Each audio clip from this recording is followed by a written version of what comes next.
Assalamualaikum warahmatullahi wabarakatuh. Sebelumnya saya ucapkan terima kasih kepada Ibu Safaah selaku dosen pengampu mata kuliah pengantar ekonomi makro Islam dan teman-teman semuanya yang berbahagia.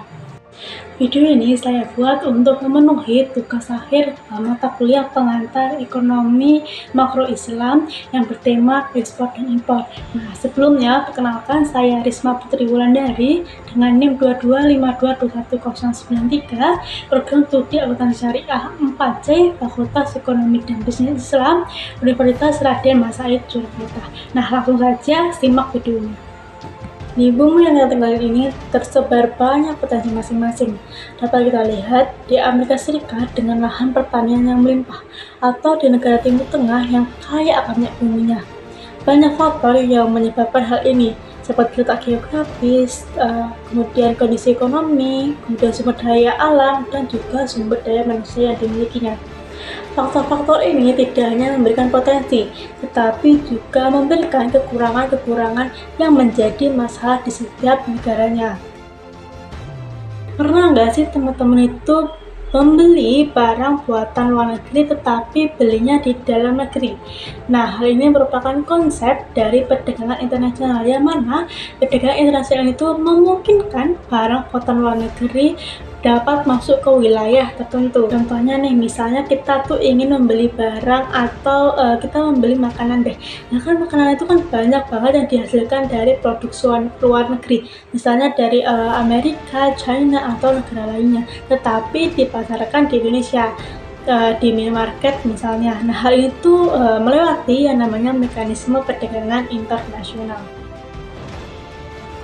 Kita akan mendefinisikan secara lebih detail apa itu perdagangan internasional. Nah, perdagangan internasional adalah perdagangan antara dua pihak yang berasal dari negara yang berbeda.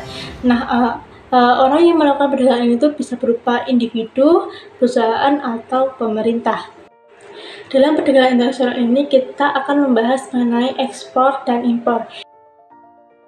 Ekspor adalah kegiatan mengeluarkan barang dari daerah pabean. Nah, daerah pabean ini tuh merupakan wilayah RI yang meliputi daratan, perairan, atau ruang lingkup udara, serta tempat-tempat yang masuk ke dalam zona ekonomi eksklusif dan kontinen.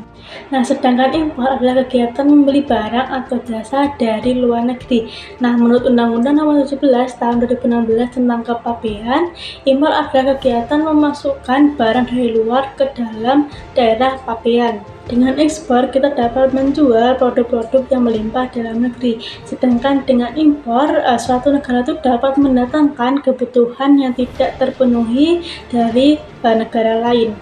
Lebih jauh lagi, ekspor itu bisa membantu mempertahankan tingkat lapangan kerja yang tinggi untuk negara-negara industri. Nah, selain itu, untuk negara-negara yang berkembang, ekspor itu bertujuan untuk mendapatkan uang yang digunakan untuk membiayai impor produk yang tidak bisa mereka produksi sendiri. Lalu bagaimana dengan impor sendiri? Nah, impor itu juga sangat penting. Nah, coba kita bayangin, semisal Indonesia tidak mengimpor komputer atau smartphone yang kita gunakan untuk menonton video ini, pastinya negara Indonesia ini akan tertinggal dengan negara-negara lainnya. Misal tertinggal dengan tentang informasi atau tentang yang lainnya. Bersumber pada berita resmi Statistika yang dirilis pada tanggal 15 Mei 2022, dapat kita ketahui bahwa ekspor pada bulan April itu mencapai sebesar 19,62 miliar, turun sebesar 12,97% dibandingkan dengan bulan Maret 2024. Lalu untuk impor sendiri itu mencapai sebesar 16,06 miliar dolar Amerika Serikat dan turun sebesar 10,60% dibandingkan dengan bulan Maret 2024. Nah, dari data ini dapat kita ketahui bahwa total nilai ekspor itu menurun secara bulanan, namun meningkat secara tahunan. Ya, secara bulanan, penurunan ini terjadi pada sektor non-migas, yaitu sebesar 12,97%. Nah, berikut ini adalah data kinerja ekspor komoditi non-migas unggulan, yaitu pada bulan April 2024 bahwa batu bara, besi, dan juga baja itu meningkat secara bulanan. Penurunan pada nilai ekspor non-migas secara bulan ini utamanya disumbang oleh penurunan nilai ekspor sektor industri pengolahan. Nilai ekspor sektor industri pengolahan itu turun sebesar 15,95% ya pada bulan April 2024, yaitu dalam kurung M2M. Nah, pada bulan April 2024 ini Tiongkok masih menjadi tujuan utama ekspor Indonesia. Namun ekspor non-migas untuk tujuan utama ini tuh menurun secara M2M kecuali India. Tetapi untuk ekspor India, Amerika Serikat, dan juga ASEAN itu meningkat secara year-on-year. Nah, data ini merupakan data perkembangan nilai impor. Nah, pada nilai impor ini mengalami penurunan secara bulanan, namun mengalami peningkatan secara tahunan. Nah, secara bulanan, baik kelompok migas ataupun non-migas ini tuh mengalami penurunan pada nilai impornya. Sementara secara tahunan nilai migas dan non-migas ini tuh mengalami kenaikan pada nilai impornya. Untuk perkembangan nilai impor komoditas utama non-migas pada bulan April 2024 ini tuh nilai impor 3 komoditas utama ini tuh mengalami penurunan secara bulanan. Dan April 2024 Tiongkok masih menjadi asal utama impor Indonesia.